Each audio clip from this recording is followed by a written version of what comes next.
Hello, everybody, and welcome back to Command Point. My name is Ryan. Today I'm joined by Shane, and we are going to be doing a faction tier list leading into the Worldwide Open, kind of looking at what factions we think are going to be the best performers and which ones we anticipate to be not so good.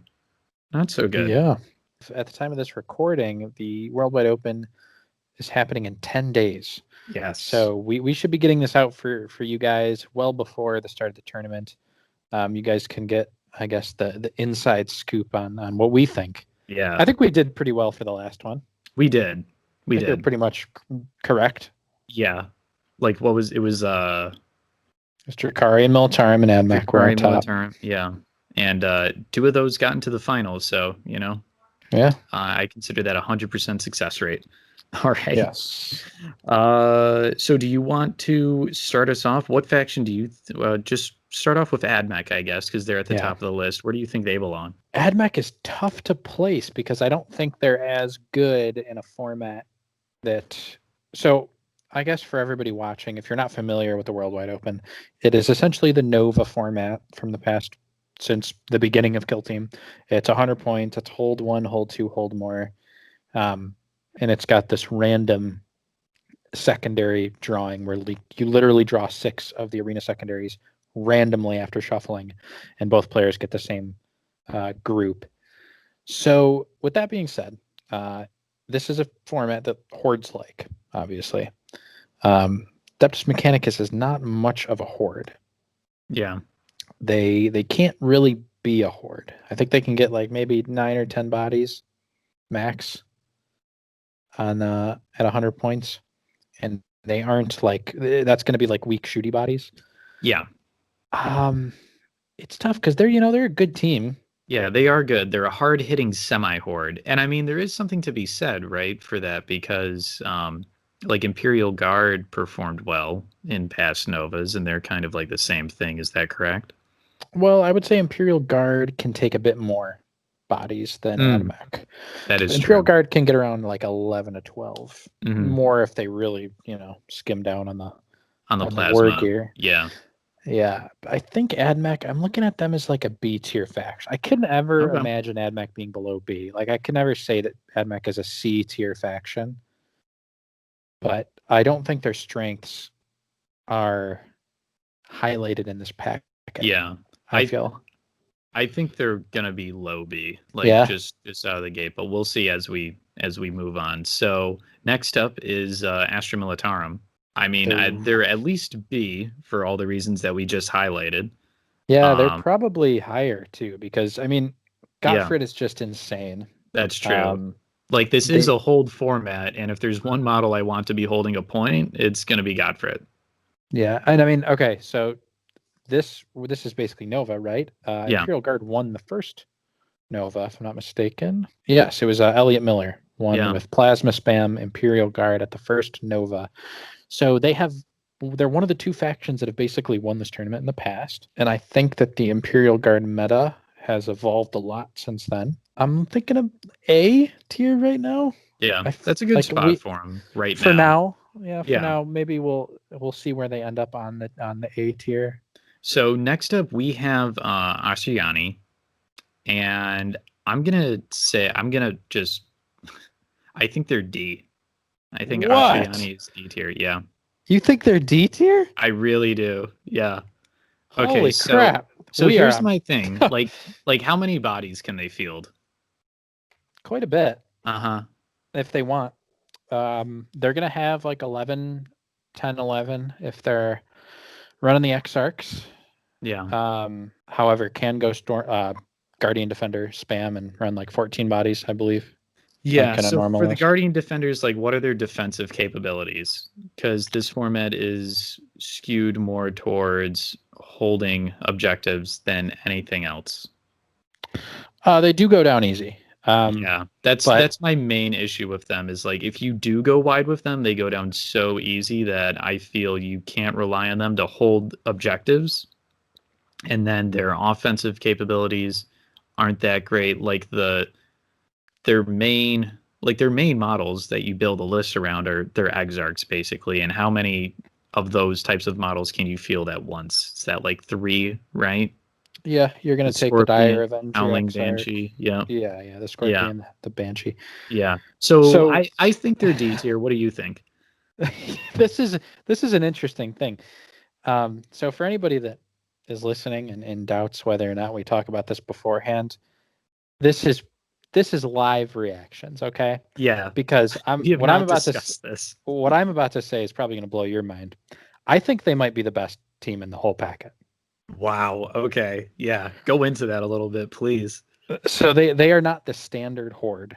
Yeah. The 20-man list that's gonna brain dead run riot, but they are so rewarding for high player skill.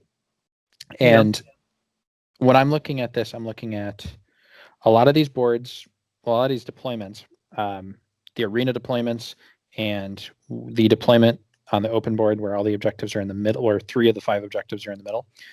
They really like melee. They like strong melee models. Okay. The 3 Exarchs that we're talking about, they are hard to kill in general, and in a meta where there's going to be a lot of weaker chaff units on the board, it's going to be really hard for those models to kill the Exarchs for sure. Mm-hmm. And another thing that this packet really likes is a long range, ranged, like a single really powerful long range threat on the open board that you can drop in your deployment zone for free from reserves, which would be the heavy weapons platform. Yes, the heavy weapons platform. On these open boards, it's like there's no counterplay to a long range weapon just plopping in your deployment zone on a board edge for free and just picking their shot. So they're perfect for that. The Eldar are one of the few teams, in my opinion, at 100 points that just get everything they want. And once you move up to 125, other teams start to get what they want. And Eldar obviously get more, like every team does, but they don't benefit relatively as much as other teams. Eldar, and like I guess the low economy of 100 points, they are just like killers. They are so hard to deal with when played properly. And they're the team I think I might be most scared for, if not up there, like top 2 or 3. Yeah, so that's a we're fair gonna have point to, that you were making about the way that the objectives are laid out. So like a lot of what you were just talking about was on an open board. How do you think they're going to fare on arena? Because arena is literally half of this tournament. Yeah, I think they're going to do really well in arena because I think those those melee Exarchs, a lot of people look at the Scorpion Exarch and the Banshee Exarch, which are really strong. Yes. But not only them, but I think the idea of like running the Dire Avenger Exarch with the Power Glaive and making it a combat, that model's like a mini got for it. It's like it's 12 points. It's got AP 2, it's strength 4, it's 3 attacks, and it's got 2 wounds and a 4 up invuln and a 6 up feel no pain. So it's like a mini got for it. So yeah, I think they do really well on the closed board, or I guess the arena closed board, open board. I think they love the open board, and I just think they're too good of a toolkit to put them that low. So I'll give you the benefit of the doubt. Where would you like me to plug them in? I mean, if it's totally up to me, yeah, I'm putting them right up at S tier. Right up at S? All right. Yeah. Next up, we got Death Guard. So Death Guard is kind of interesting because we haven't seen a lot of them in our recent tournaments that we've run over on our Discord server. But with this format, I think we could see a change there. So what do you think of Death Guard in this worldwide open format? Yeah, I mean, there was a time when people thought the Death Guard were like the perfect horde. I remember people looking at Death Guard and just saying like, this team has everything that you need. Like they have like these durable like killy models and the Plague Marines, and they can take like 1 million of these cheap Poxwalkers and just flood the board. I think that's all still true. Nothing has changed there. We do have elites now, which means there's, I guess the Plague Marines themselves are probably dying easier in this climate, but this is probably the best format for them. Poxwalker spam is a thing. Yeah. I mean, I think they're better than AdMech on the format as far as teams that we've already listed. Just because they have actual staying power, whereas AdMech does not. Yeah. Weirdly enough, AdMech might have a decent matchup against Death Guard, but I think overall Death Guard probably likes this format more. They have the option to take a couple of the strong melee guys if they're on an arena board. On the open board, they can bring some blight launchers and really exploit those like open firing lanes. And then, of course, boxwalkers. So I would say B right now. Yeah, Although, I'm thinking high B for right now. We'll get a lot more clarity with where we want these factions to be the closer we get to the end of the tier list. But I think that's a good spot to park them in right now. All right. So should I just plug this upcoming faction into F tier, or do you think Deathwatch stands a chance here of placing well?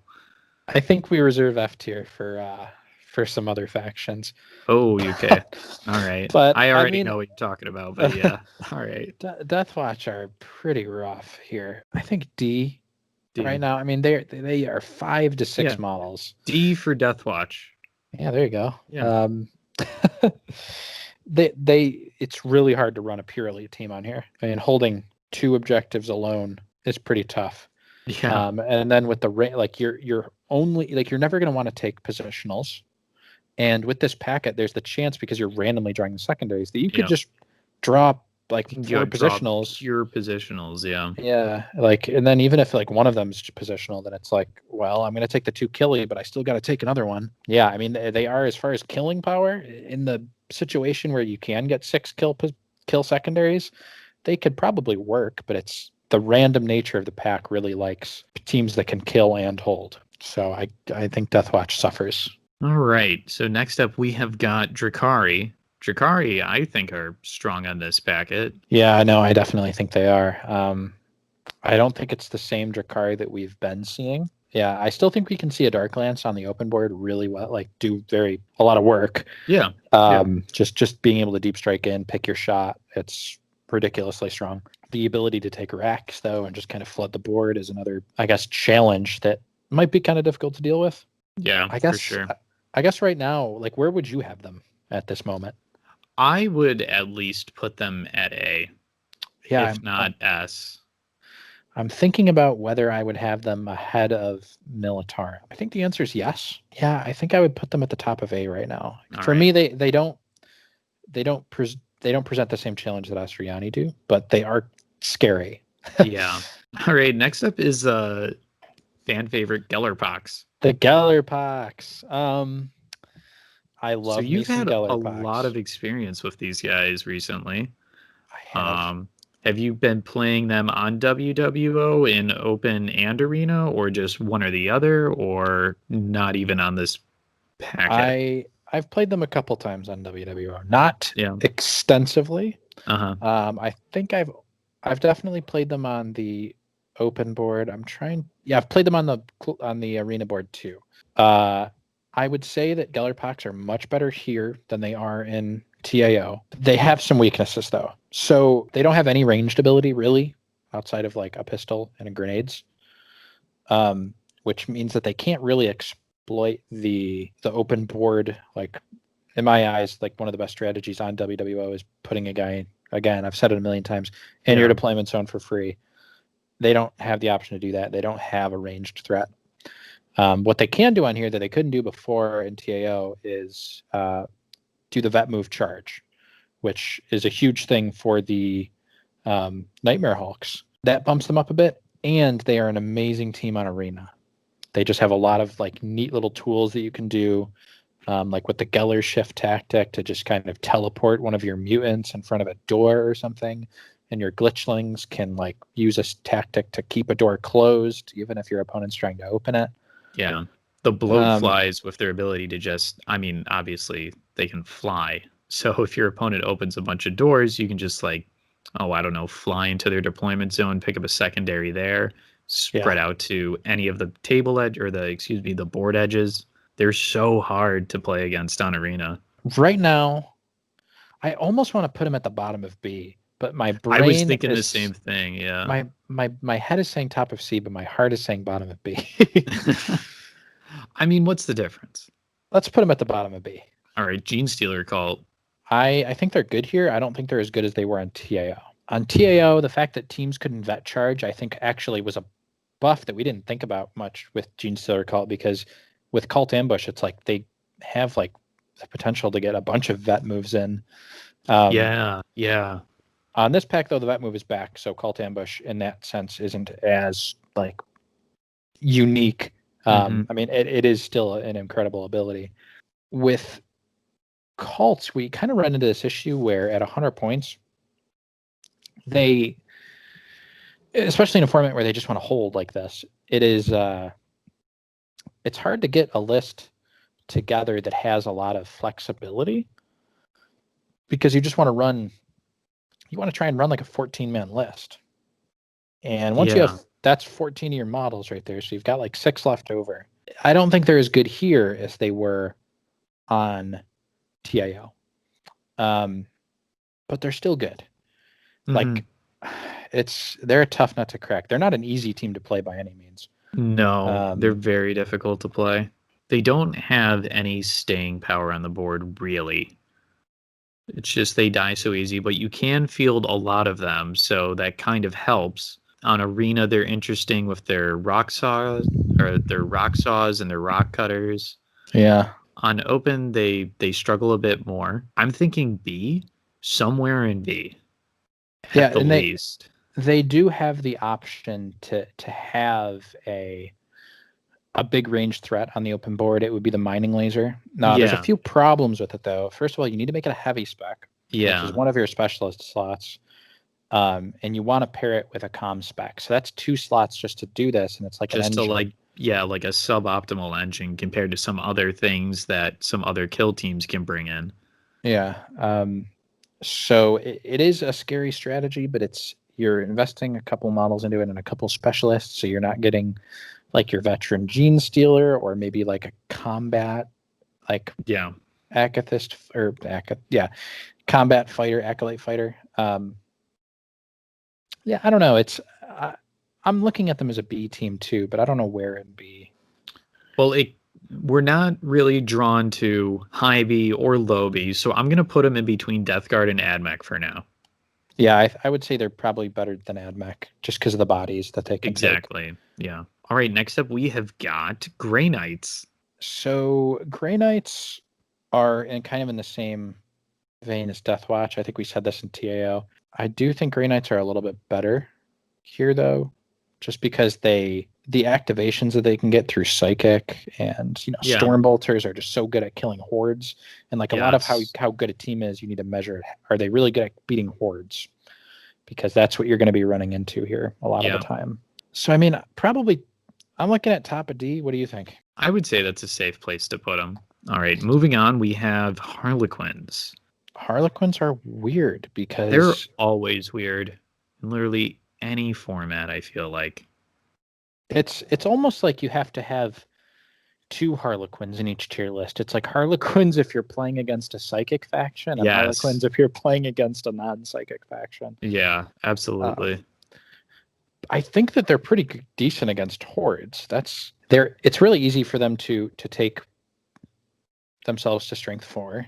Yes. They have a lot of close combat attacks. They have the 4-up invuln. So they're definitely decent against hordes. They can field about how many bodies? Probably like 7, 6 or 7. I don't have Battle Scribe in front of me, but I want to say C. Yeah, I see. But if you're against Grey Knights, you basically become F tier. You lose, yeah. Yeah, same, yeah. If you're against Grey Knights or Demons or even Thousand Suns. Yes.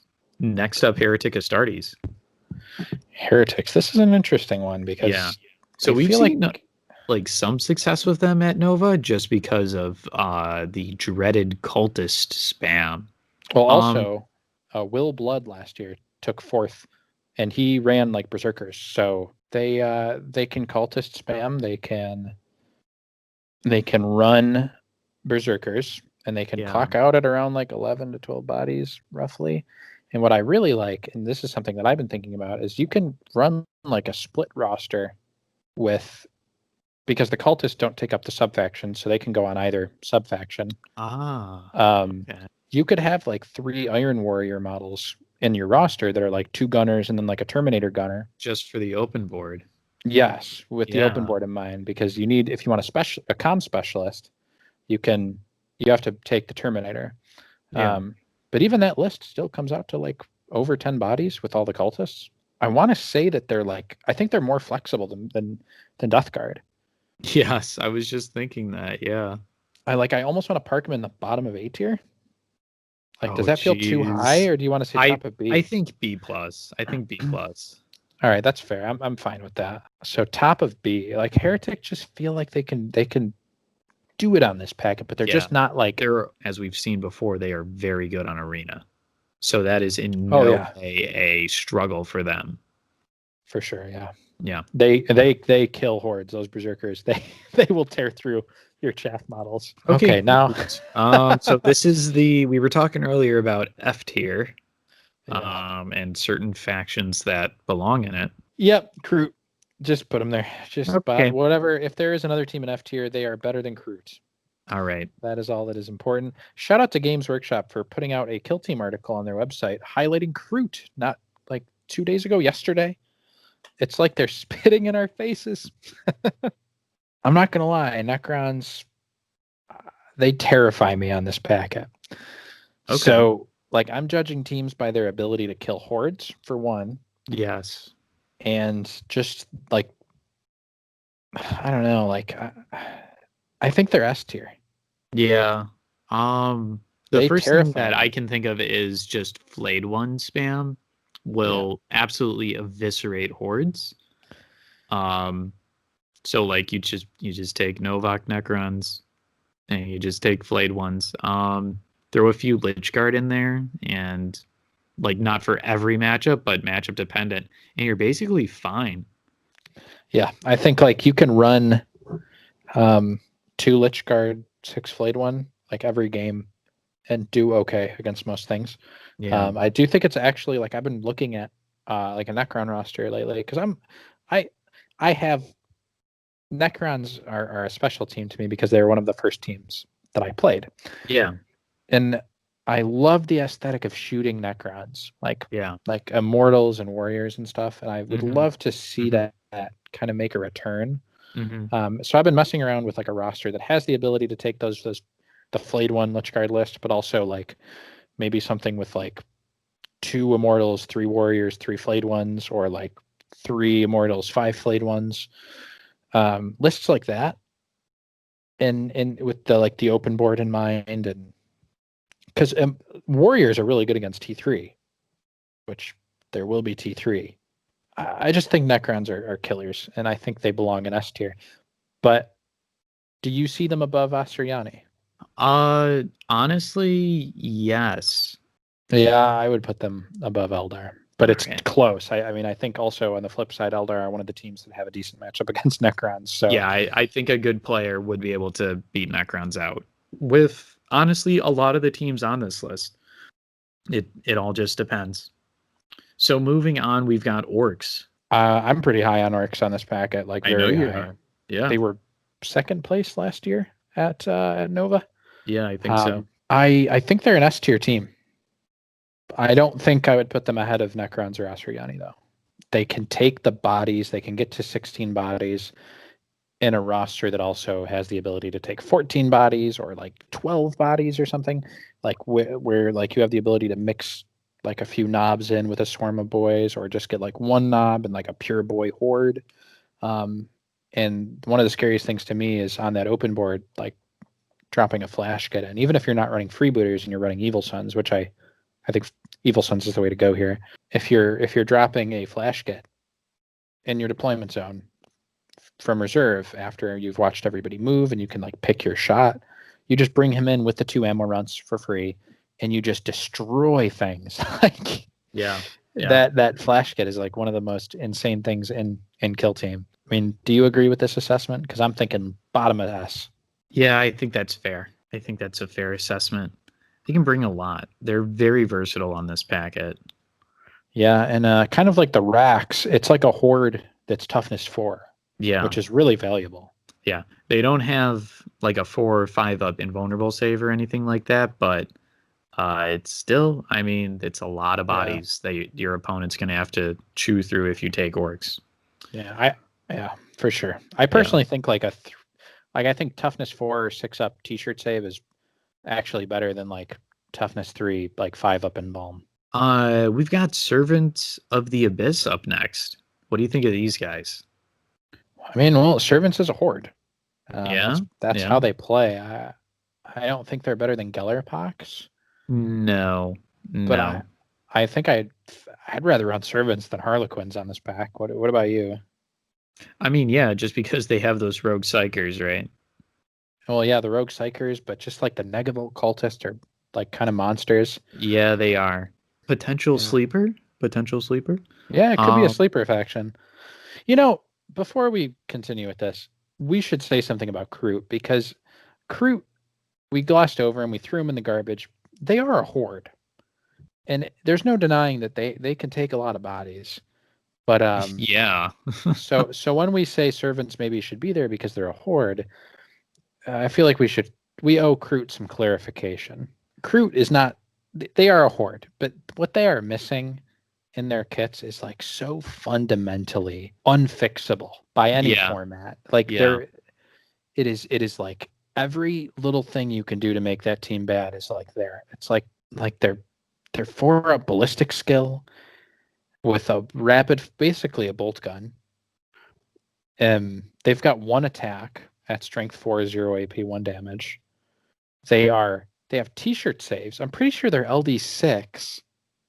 Their toughness 3. Even their like Crutox guys are like, they have barely any AP, if any at all. They don't have an invuln. I mean, Kroot are just a train wreck from one data sheet to the next. It is a disaster of a faction. Yeah. There is no packet that can make Kroot good. I think they will always be the worst faction, no matter what you do to the game. It's sad, but it's true. It's so true. Anyway, back onto servants. I think servants Yeah. have some cool things. Yeah. Negavolt cultists are really good value models. True. They have the option to take some gunners, not amazing gunners, Mhm. but still. The Chaos Beastmen are okay as far as like kind of like chaff, toughness 4 units that can run around and swing their chainsword around. No, it's not a chainsword. It's like a. Yeah, I think the Beastmen do get a chainsword. Yeah. Yeah, it's that they're all zealot specs basically. So they all get Okay. +1 attack and +1 strength. So they go to strength 5 when they charge, and they get 3 attacks. So That's honestly not bad. yeah, and they have a psyker. Granted, it's kind of a janky psyker, but it's still a psyker. It's the jankiest psyker in the game. Yeah. Yeah, I would top a C. Sound okay? That sounds good for right now. Yeah, I definitely think they're better than Harlequins. Oh man, ooh, this is gonna hurt my heart. Adeptus Astartes. They struggle here. Yeah, it's just because of the format. A Space Marine player can potentially get very lucky with the secondary draws, but man, oh man, it is hard to get the primaries with this team. Not as hard as it is with Grey Knights and Deathwatch, but yeah, I would say I think they're worse than Deathwatch on the back, just because Deathwatch can clear out the horde teams maybe a little bit more efficiently. But I think they're better than. Yeah, I think they're better than Deathwatch because they can reach 7 bodies at 100. Like scout gunners can maybe do some work on a format like this. Yeah. Missile launcher on an open board, but it's just so tough with them, just because in order to really beef them up to get to like levels of, like you were talking about earlier, the Guardian Defender Exarch with the Power Glaive or something like that. In order to boost a model up to like kind of that level, it costs a lot more points. So I'm gonna say top of D. You're gonna put them above Grey Knights. I mean, I think that's fair. I don't know. They're more versatile than Grey Knights, but Grey Knights do have those psychic attacks. So I think in between Grey Knights and Deathwatch. All right, so Starstriders. What do you think of these guys? So I think they're better than Kroot. They are, again, kind of a horde, a little bit. Not too much of a horde, though. Because they have like limits on the amount of like voidsmen you can take. So you're really locked into a single list. There's not a roster here. So Starstriders have some neat arena tactics. Yeah, that's the thing, right? That's like their X factor. Yeah, and that gunner is okay. I'm honestly, like, I'm genuinely not sure. But yeah, the fact that they can't like just like do like Voidsman spam is definitely a detriment to them, because with this format, you want to be holding as many objectives as possible. I think we're gonna put them at bottom of D. I almost want to reserve F for Crew just to make a statement. Yeah. I think they deserve to be there. Yeah. Okay, let's move on to Tau. Yeah. Let's talk about a good team. Okay. I think Tau. So Tau won Nova last year. They are the reigning Nova champs as far as faction goes. it's so. Here's my problem with Tau. Here, a lot of the reason why Tau was so dominant last year at Nova. I'm not going to say this is the only reason. I don't want to take credit away from the player that ran them. But they didn't have rules to kind of counteract like the terrain scumming last year at Nova. And this led to the Tau player kind of like, placing up this like giant gun nest up on top of some of the buildings and basically just making it impossible to charge them up there. Yeah. And then, once they've shot you off the board, they'll, disperse and sit on objectives. We fixed that problem this year. I believe Matt in the FAQ made it so that you can charge if there isn't room, kind of like what we did at LVO this past year. I think that was one of the rules. Yeah. And on top of that, random secondaries, it's going to be harder for them to get some of the kill secondaries on here.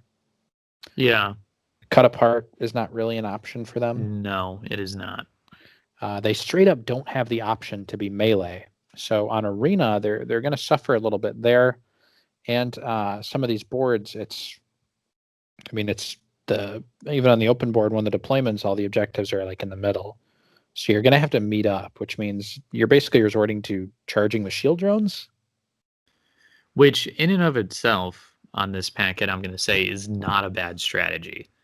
I think it could be one of the better strategies. Like I'm literally thinking I'm scared of players who need to come up against Tau shield drone spam. And it's just they're not going to be able to score on the secondary, or excuse me, on the primary. Yeah, no, I mean, drone spam in general is going to be a force to be reckoned with, I think. I'm thinking top of A right now. Yeah, I think so. I mean, they don't have the flexibility to be melee, which to me puts them behind the teams in top tier. Because I think this packet likes melee quite a bit. So moving on along to Thousand Suns. Thousand Suns, it's kind of weird. I'm just gonna say that they should be in B at the very least. And it's kind of weird how we keep putting all of the heretic factions very close to each other in whatever kind of format review we do. And I think that's just because, they have a Space Marine equivalent in the form of the Rubric Marines. And then they also have the kind of chaff unit, which is their Zangors. I think this faction's very good on Arena with their Flamers and the Zangors, and of course their Cybolts. I think they're good on Open. Not as good as I think Heretic Astartes is better on Open. But there's also, they can take 2 aspiring sorcerers. So I think this is one that people are going to be curious about this one because they're the team that got the buff in the packet, basically. I don't think the 2 aspiring sorcerers makes them I don't think it breaks them. No.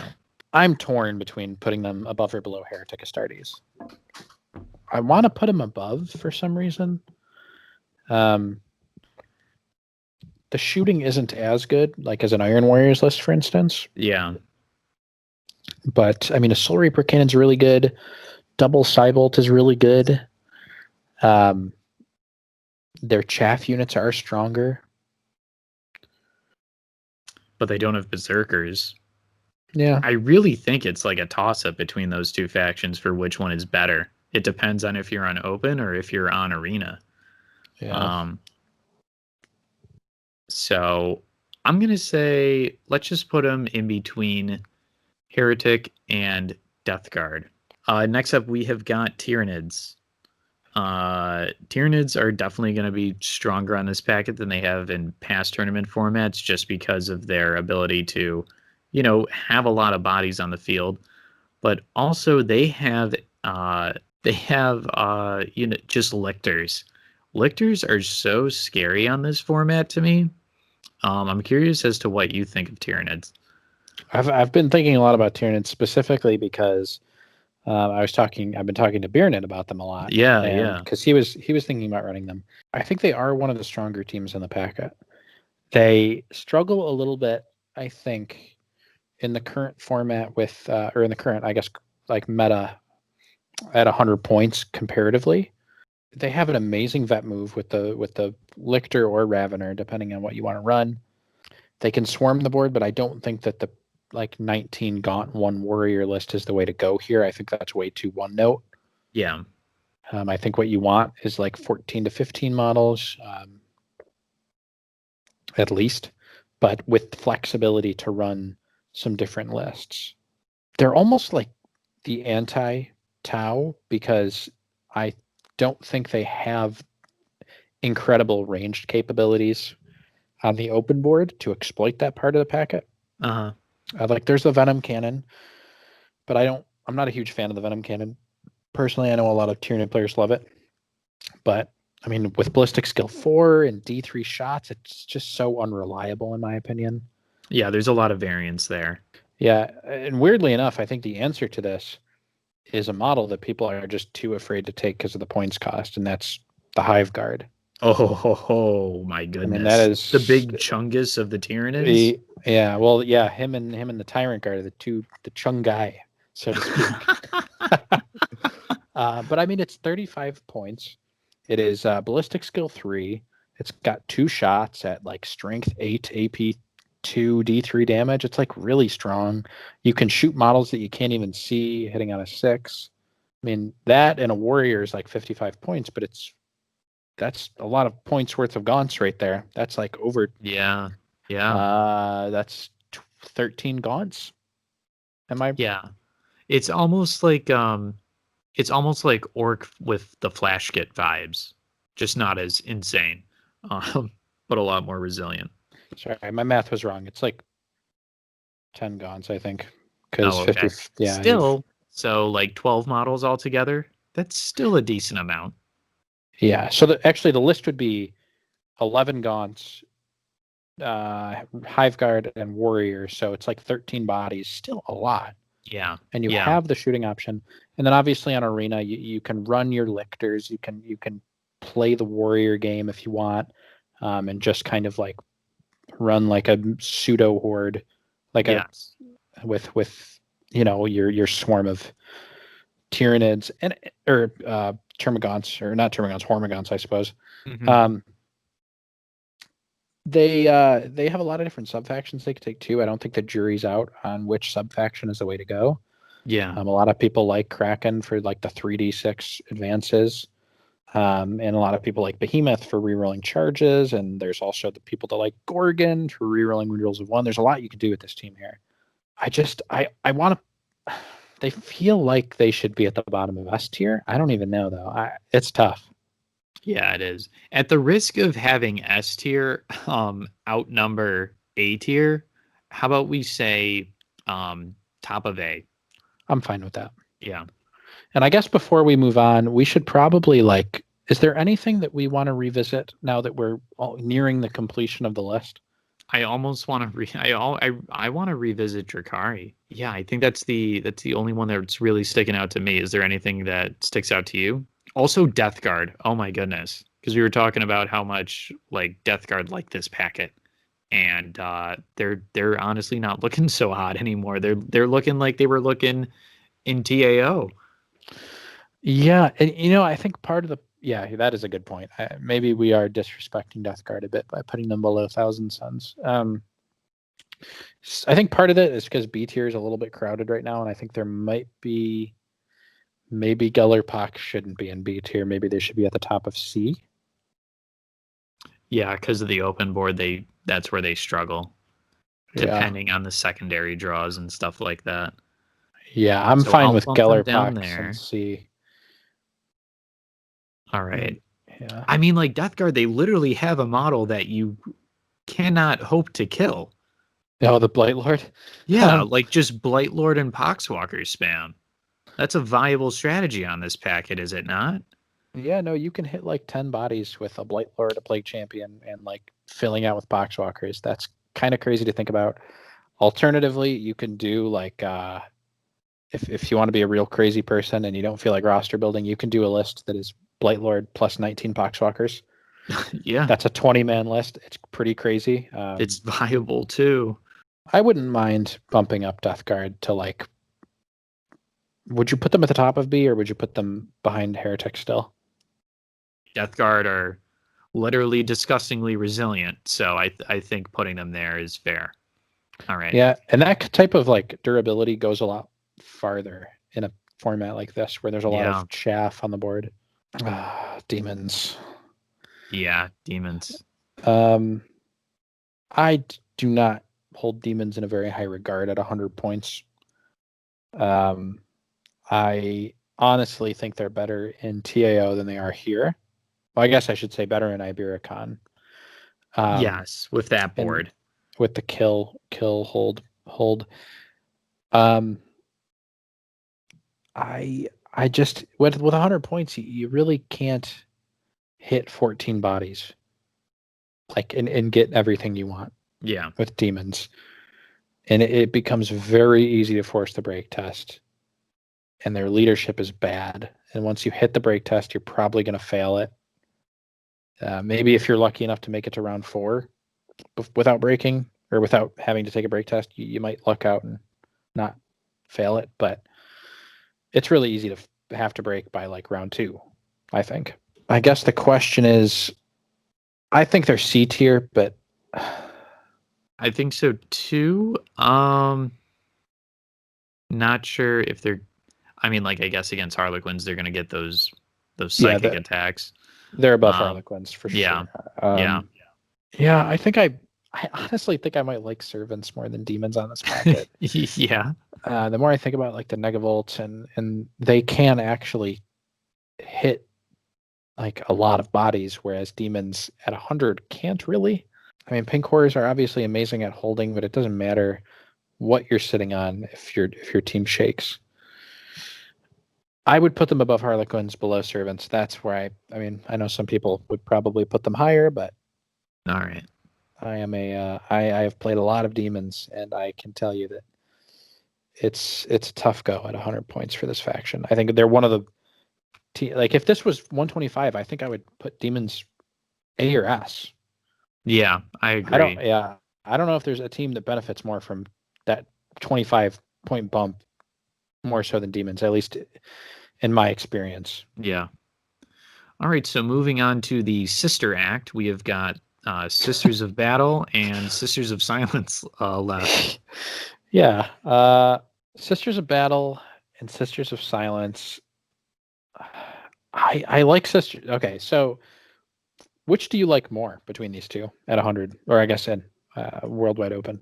I think I like Sisters of Battle more. And I think that's just because they can bring more bodies than Sisters of Silence, correct? Actually, well, technically they can, but you got to like skimp out on a lot of skip out hard hitting things. Yeah. On Gottfried. If you're taking Gottfried, you're hitting 7 models. Max. That is that is true. There is something to be said about yes, Sisters of Battle is probably only going to hit 7 bodies, but most of those bodies are going to have at least 2 wounds. So where they're not bringing a lot of bodies, they are bringing a lot of wounds, and those Arcos are really good at killing chaff, stacking up like hits and hits and hits, piling it up. That being said, I personally prefer Sisters of Silence. Okay. Here, for a few reasons. The lists that I run with Sisters of Silence almost always come out to 8 bodies, which I think is a nice thing right off the bat. I think 8 bodies is like it's like once I'm at 8 bodies, I start to feel sort of comfortable. Below that, I just don't feel comfortable. So Sisters of Silence, they get to ignore the psychic phase. The flamers that they can take are very good against hordes. Not that the Yeah. flamers themselves are better because they're just flamers, but they can But it's take an like, infinite number of flamers. yeah, yeah. And they have an amazing flamer tactic that gives them 6 shots automatically without having to roll. Yeah. So that's good for like clearing off objectives. Yeah. The Vigilators are very nice. They are. Those are the ones with the swords, correct? Yeah, the sword sisters. Yeah, so they can just charge onto a point and go to work there.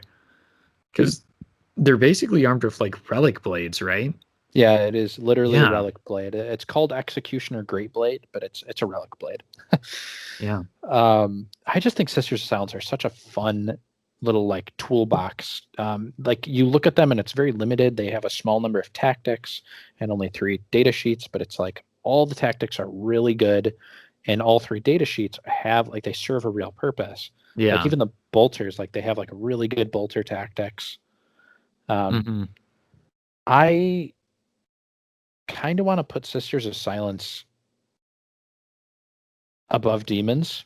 I was below servants. Yeah. And I kind of want to put Sisters of Battle like top of D. Top of D? Yeah, maybe like above Grey Knights. Yeah. All right. Maybe, I don't know. Would you rather, I don't know. Would you think, what do you think? Bottom of C or top of D for Sisters of Battle? Bottom of C. Yeah. Bottom of C. Because they have all of those multi-wound models. They can spew out a ton of attacks that allows them to clear chaff off points. Yeah, so they can like absorb Cybolts, still get stuck in and do work.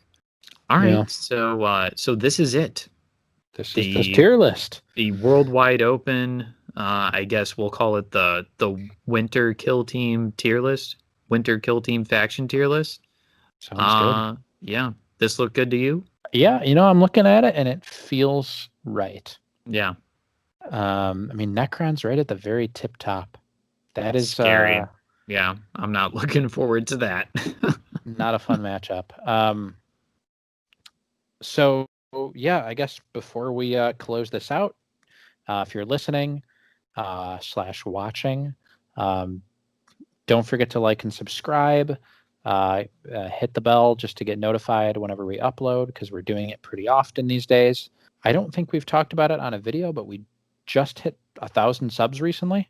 Yes, we did. So thank you guys so much for subbing to us. Yeah, it's been crazy. Yeah, from YouTube to the Discord. I think we really have an awesome growing community. I can't even believe that we've hit 1,000 in just about a year's time. Honestly, less, because we uploaded the first podcast episode in like November, and it wasn't until I think 2 months later when we uploaded our first YouTube video. So in under 10 months, we managed to surpass 1,000 subscribers, which is like huge considering that basically all of our content has been about guilting. So yeah, it's been great. All thanks to you guys. We really appreciate the love and support that we get from this community. We've started up a Patreon. If you enjoy this sort of content that we've been producing, consider supporting us over there. And other than that, just thank you all for watching and supporting us. And we will talk to you all again in the next one.